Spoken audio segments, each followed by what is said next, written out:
শুধু গান নয়, গানের গল্প, সে ডানা মেলে উড়ে যায় অল্প অল্প একদিন, প্রতিদিন একদিন প্রতিদিন।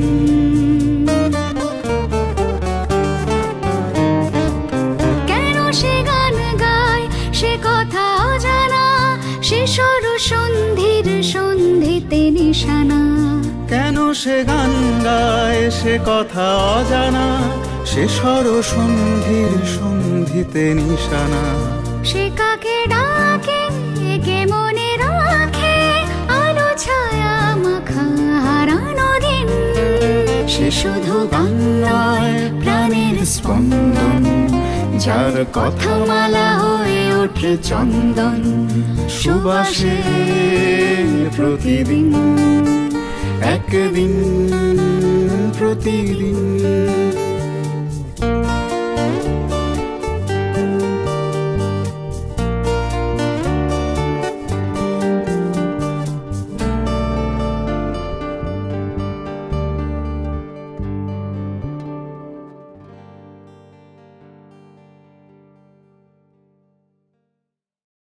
সেলিনা তুই কাকে বলবে? আমি তখন ওই কি বলে বিখ্যাত গানটা Strangers in the Night, Two Lonely People, Frank Sinatra. তা আমি আমার পৃথিবীর এক শ্রেষ্ঠ কণ্ঠের সামনে বসে আমাকে 4 লাইন গাইতে হলো। উনি শুনে বললেন, এক্স্যাক্টলি আমি তো এটাই চেয়েছিলাম। এই মানে Strangers in the Night, Two Lonely People, দুজন প্রথম দেখা হচ্ছে, দুজনেই খুব নিঃসঙ্গ। এই নিঃসঙ্গতাটা ভাঙার জন্য একটা সুর তৈরি করে দিতে হচ্ছে, সম্পর্ক তৈরি করার জন্য। তো এই যে জিনিসটা, এটা তো মানে ভেবে চিন্তে করা হয় না, এটা ভেতর থেকে আসে। সেরেনাড যেরকম এটি ছেলে গেয়ে ফেলে, সেটাকে তৈরি করে এসে গায় না, মন থেকে গায়, ভালোবেসে গায়, আর এই মেয়েটি ভালোবেসে শোনে। তো আমাদের যেটা তুমি জিজ্ঞেস করছিলে, যে এই গানগুলো কে কখন কোথায় আবিষ্কার করে তার উপর নির্ভর করে, তার ভালোবাসাটা কোথায় কোত্থেকে সে শিখেছে বা আদৌ শেখেনি, শুনে শুনে করেছে। আমাদের পাড়ার ট্রিক্রোতে অন্তত 10টা ছেলে ছিল যারা তখনকার দিনে সমস্ত আধুনিকের 40% গেয়ে ফেলতো রেডিও থেকে শুনে। আর তখন তো রেকর্ড ফেকর্ড এত চল ছিল না, কটা বাড়িতেই বা রেকর্ড বাজানো হতো। ওই যে শনিবার রোববার শুনছে, আর মাঝে মাঝে এখানে ওখানে জলসায় শুনছে, তার থেকে গানগুলো ওরা তুলে ফেলতো। তো এই ভালোবাসাটাই হচ্ছে গান। এই গানটাকে তুমি ওইভাবে ছোট করতে পারো না, রবীন্দ্রসঙ্গীত জানে না, এ কি গান গায়, ও কি গান গায়, সে কি গান গায়। হ্যাঁ, হেমন্ত দা শেষ জীবন পর্যন্ত উনি তো আমাকে বলেছেন যে রবীন্দ্রসঙ্গীত আমি ভালো করে এলাম, সে তো এই 58-59 সালে, মানে আরও ছড়িয়ে গেল যখন 61-এ যখন রবীন্দ্র শতবর্ষ হলো। তার আগে তো আধুনিক দিয়ে আবার চলছিল। তাকে আমি ছাড়বো কেন? আমার যখন রবীন্দ্রসঙ্গীত মানুষ শুনছে, আমার এরাও তো রয়েছে, এদের জন্য তো আমার গাইতে হবে। আমি বম্বেতে গিয়েছি, বম্বের লোক ভালোবেসেছি, সেই গান এখানেও ভালোবেসেছে। আমি বম্বে ছেড়ে যখন চলে এলাম, তখন শুনি অনেকে এটা গাইছে, ওখানে গাইছে। আমার জীবনের সেরা স্বীকৃতি কি জানো? এমন কি বলে, এই কিছুদিন আগে যখন কথা হচ্ছে, তখন বললেন যে আমি বারান্দায় বসে আছি সকালবেলা, আর একটা ভিখিরি রাস্তা দিয়ে গাইতে গাইতে যাচ্ছে ওই রবীন্দ্রনাথের ওই গানটা, যেটা ইয়েতে ব্যবহার করা হয়েছিল তপন সিংয়ের ছবিতে, 1970 ছবি। বলে তখনই বুঝলাম আমার গানটা হিট করেছে। একটা ভিখিরি আমার ওই গানটা সিনেমা থেকে বা রেকর্ড থেকে, মানে কোনো জায়গাতে রেডিও টেডিও থেকে শুনে সেটা তুলেছে এবং সেইটা গেয়ে গিয়ে সে ভিক্ষে করছে। এটাই হচ্ছে গানের স্বীকৃতি। তার মানে একটাই শব্দ আসতে পারে, যে সে নাগরিক জীবনে হোক বা গ্রামীণ জীবনে হোক বা আরও অভিজাত জীবনেই হোক, যে গান ভালোবেসে গান। হ্যাঁ, গান ভালোবেসে গান। হ্যাঁ হ্যাঁ, নিশ্চয়ই। আর একটা কথা বলি, আশ্চর্য কথা, এটা হয়তো অনেকে প্রথমবার জীবনে শুনবে। তুমি জানো সবচেয়ে বেশি গান কার লেখা এবং সুর করা? তুমি ভাবতে পারবে না, আমরা জানি না সেটা। রামপ্রসাদ সেন, 1 লক্ষ গান। রামপ্রসাদ বাবুর 1 লক্ষ গান উনি করেছেন ইয়ে করেছেন। এবং এটা অনেকে তখন সবাই তো গায়, আমরা যেটা রামপ্রসাদই বলি, এই গান তো ছড়িয়ে গেছে গ্রামে গ্রামে, গঞ্জে গঞ্জে, হ্যাঁ, নদীর পাড়ে, এখানে ওখানে সেখানে, মানে অবস্থাপন করে। 1 লক্ষ গান উনি কম্পোজ করে গেছেন, এবং সেটা বার করেছে কি জানো তো, এটাও ভাবলে একটু বিব্রত হতে হয়, এটা বার করেছে ইংরেজ গবেষকরা, and it was first planted in Britannica Encyclopedia.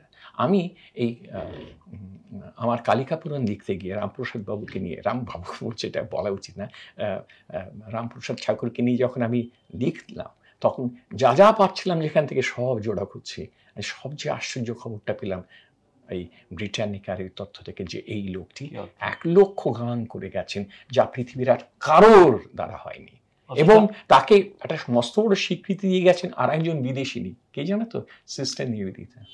Kalida mother বলে ওর একটা বই আছে সিস্টার নিবেদিতার, তাতে এইটা লিখেছেন যে উনি কবি হিসেবে ব্লেকের চেয়েও বড়, উইলিয়াম ব্লেকের চেয়েও বড়। উনি আইরিশ মহিলা, ইংরেজির প্রতি ভালোবাসা তো থাকতেই হবে, ইংরেজি ভাষার প্রতি। বলছেন উইলিয়াম ব্লেক একটা অসাধারণ কবি, তুলনাহীন কবি ইংরেজি সাহিত্যে। কিন্তু যদি আমাকে জিজ্ঞেস করা হয় ব্লেক এবং রামপ্রসাদের মধ্যে কে বড়, আমি বলবো অবশ্যই রামপ্রসাদ। মানে এমন তার গানের ব্যাপ্তি এবং এমন গভীরতা, এবং যেভাবে ছোটখাটো জিনিস দিয়ে, সংখ্যায় নয়, মানে কখনো ছেলে হয়ে মাকে মানে ঠাট্টা করছে, মানে মা কালীকে, কখনো তাকে নিয়ে আরাধনা করছে, কখনো তাকে ভালোবাসে, কখনো গালাগালি করছে, কখনো তাকে জড়িয়ে ধরছে, সেই গানের মাধ্যমে, সব গানের মাধ্যমে।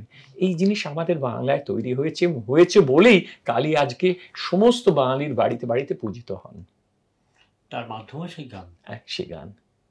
আচ্ছা, কিন্তু সংকটটা আমার যেটা মনে হয়, বাংলা ভাষায় এত ধরনের যে গান, এত রকমের, যার মধ্যে লোকসঙ্গীত, তার মধ্যে আবার বিভিন্ন জায়গার লোকসঙ্গীত, কীর্তন, তারপর আমাদের কবিদের গান যদি বলি, রবীন্দ্রনাথ তার সমকালীন বা তার উত্তরসূরি যারা ছিলেন তাদেরও, আমাদের ডিএল রায় থেকে শুরু করে রজনীকান্ত সেন, অতুল প্রসাদ সেন,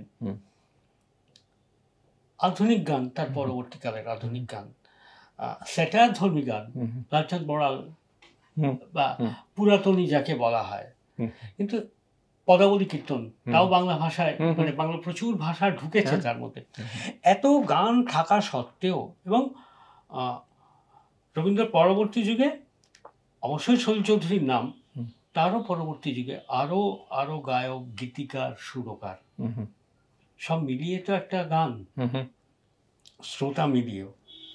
কিন্তু কোথাও যেন বাংলা গান একটা দুয়োরানির জায়গা এখনো রয়ে গেল। কি তার কারণ হচ্ছে, ওই যে ঠাট্টা করে লেখা হয়েছিল না, সেটা পুরোটাই ঠাট্টা নয়। হ্যাঁ, ওই কনিষ্ঠটি তবলা বাজায়, যাত্রা দলে 5 টাকা পায়। হ্যাঁ, মানে তবলাকে ওখানে কিরকম চেয়ারে দেখা হচ্ছে, তবলা বাজায় 5 টাকা পায়। হ্যাঁ, গান গাওয়াটাকে এক সময় মানুষ মনে করেছে মানে অপব্যয় সময়ের। এটা অনেক পরিবারে হয়েছে, অনেক শিক্ষিত পরিবারে হয়েছে, যেখানে আরো অনেক কিছু। কিন্তু আজ তো অজস্র শিল্পী, কিন্তু সেখানেও বাংলা গান কেন কোথাও একটা পিছিয়ে থাকা জায়গায়? গান কিন্তু সংখ্যা দিয়ে বিচার্য নয়। আজকে যত লোক বাংলা গান গাইছে, তারা তো শিখিভাগ গাইতো স্বর্ণযুগের বাংলায়। বাংলা গান যখন স্বর্ণযুগে চলছে 50-এর এবং দশকে এবং 60-এর দশকের মাঝামাঝি, তখন তো আমরা 12-14টা লোককেই শুনতাম, আর তাদের যারা অনুকরণ করে বা অনুসরণ করে যারা গাইতো তাদের শুনতাম, জলসায় ইত্যাদি ইত্যাদি। এখন তো সবাই দেখে নিজে গান বাঁধছে, নিজে গান সুর করছে, নিজে গাইছে, যে লিখছে, অমুক হচ্ছে, তবে কত কিছু হচ্ছে। তবে এটা খারাপ আমি বলছি না, খারাপ বলছি না, কিন্তু তা দিয়ে আমরা কেউ একটা বড় জায়গায় পৌঁছে গেলাম তা কিন্তু নয়। র্যাডিক্যাল চেঞ্জ হচ্ছে। হ্যাঁ, র্যাডিক্যাল, হ্যাঁ, তুমি ঠিক বলেছো। এটা প্রায় মৌসুমি পরিবর্তন। এটা যদি সত্যিকারের হতো, যেমন আমি কথা বলি, স্বর্ণযুগের পরে একটা সত্যিকারের পরিবর্তন এসেছিল সুমনের গানে, তারপরে ওই ধারাতে অনেকে গাইলো। এখন সেটা কোথায় গেছে, এখন সেটা ভেবে দেখতে হবে। কিন্তু সুমন নিজেই তো সরে গেছেন গান থেকে। আর তারপরে যারা এসে সে অনেকেই ভালো গান করেছে, শুরু করেছে, কথাও লিখেছে, গেয়েওছে, কিন্তু একটা আউটস্ট্যান্ডিং একটা ফোকাস, মানে আউটস্ট্যান্ডিং একটা সেলিব্রেশন এখনো পর্যন্ত হয়ে উঠতে পারছে না সামহাও, কেন জানি না।